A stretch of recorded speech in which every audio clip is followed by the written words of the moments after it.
In কুনতুম তুহিব্বুনাল্লাহ, যদি তোমরা আল্লাহকে ভালোবাসো, ফাত্তাবিউনি, আমি রাসূলের অনুসরণ করো। রাসূলের কি করতে হবে? অনুসরণ করতে হবে। কারণ প্রত্যেকটা জিনিস একটা না একটা মাধ্যমেই তো হয়। কি বলেন? আপনি একটা পাঞ্জাবি বানাবেন, বললেন আর হয়ে যাবে? হ্যাঁ, কাপড় কিনতে হবে, টেইলার্সের কাছে যাইতে হবে, তাও যে সেই টেইলার্স হয়ে হবে না। এখন আপনি বানাবেন পাঞ্জাবি, টেইলার্স বললেন যারা শার্ট বানায় তাদেরকে, পাঞ্জাবি হবে ভালো করে? তার মানে সঠিক মাধ্যমটা আমাদেরকে ধরতে হবে। তো আল্লাহর রাসূল বলতেছেন যে আল্লাহ তাআলার বাণী, ইন কুনতুম তুহিব্বুনাল্লাহ, যদি আল্লাহকে ভালোবাসো তাহলে আমি রাসূলের অনুসরণ করো। আমি রাসূলের কি করো? রাসূলের অনুসরণ করো। ইউহিব্বুকুমুল্লাহ, তখন আল্লাহ তাআলা তোমাদেরকে ভালোবাসবেন। আল্লাহ তাআলা তোমাদেরকে কি করবেন? এইজন্য আল্লাহ তাআলাকে তো আমরা ভালোবাসি, কিন্তু ভালোবাসার মাধ্যমটা হতে হবে আল্লাহর রাসূল সাল্লাল্লাহু আলাইহি ওয়াসাল্লামের অনুসরণের মাধ্যমে। কি বলেন? আল্লাহ রাসূল সাল্লাল্লাহু আলাইহি ওয়াসাল্লাম ইরশাদ করেন, লা ইউমিনু আহাদুকুম হাত্তা আকুনা আহাব্বা ইলাইহি মিন ওয়ালিদিহি ওয়া ওয়ালাদিহি ওয়ান নাসি আজমাইন। আল্লাহ রাসূল সাল্লাল্লাহু আলাইহি ওয়াসাল্লাম বলেন, তোমরা ততক্ষণ পর্যন্ত পরিপূর্ণ মুমিন হতে পারবে না যতক্ষণ না আমি নবী তোমাদের কাছে তোমাদের ছেলে মেয়ে তোমাদের পিতা মাতার চাইতে অধিক প্রিয় হব।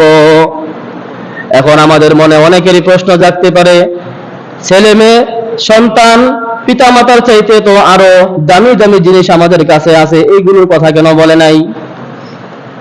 বুঝলেন না আপনারা আমার কথা? জায়গা জমি, বড় বড় বিল্ডিং, অট্টালিকা, টাকা পয়সা আছে না আমাদের কম বেশি? তো এই কথা বলে নাই।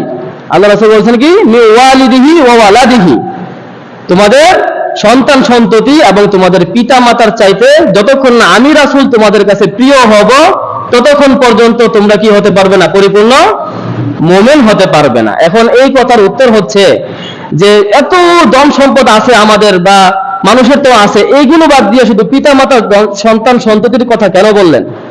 কারণ আমরা যত কিছুই করি, আমরা যেভাবেই টাকা উপার্জন করি, ডাকাতি করে হোক, চুরি করে হোক, ছিনতাই করে হোক, হালাল পথে হোক, হারাম পথে হোক, আমরা এগুলো কার জন্য উপার্জন করি?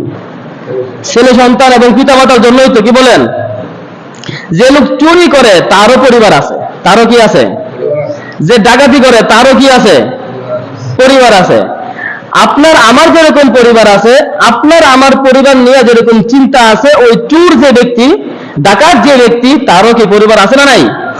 তাহলে অন্যান্য ধন সম্পদের কথাটা এখানে বলেন না। আল্লাহ রাসূল বলেছেন মিন ওয়ালিদিহি ওয়া ওয়ালাদিহি ওয়ান নাসি আজমাইন, এবং সমস্ত মানুষ, তোমার সন্তান সন্ততি, তোমার পিতা মাতা এবং তোমার সমস্ত মানুষ যারা আছে তাদের চাইতে আমি নবী যতক্ষণ না তোমাদের কাছে প্রিয় হব ততক্ষণ পর্যন্ত তোমরা কেউ পরিপূর্ণ মুমিন হতে পারবে না, পরিপূর্ণ মুমিন হতে পারবো না। তার মানে এই হাদিস দ্বারাও বোঝা যায় যে রাসূলের অনুসরণ করা আমাদের অতি আবশ্যক। রাসূলের অনুসরণ করা আমাদের অতি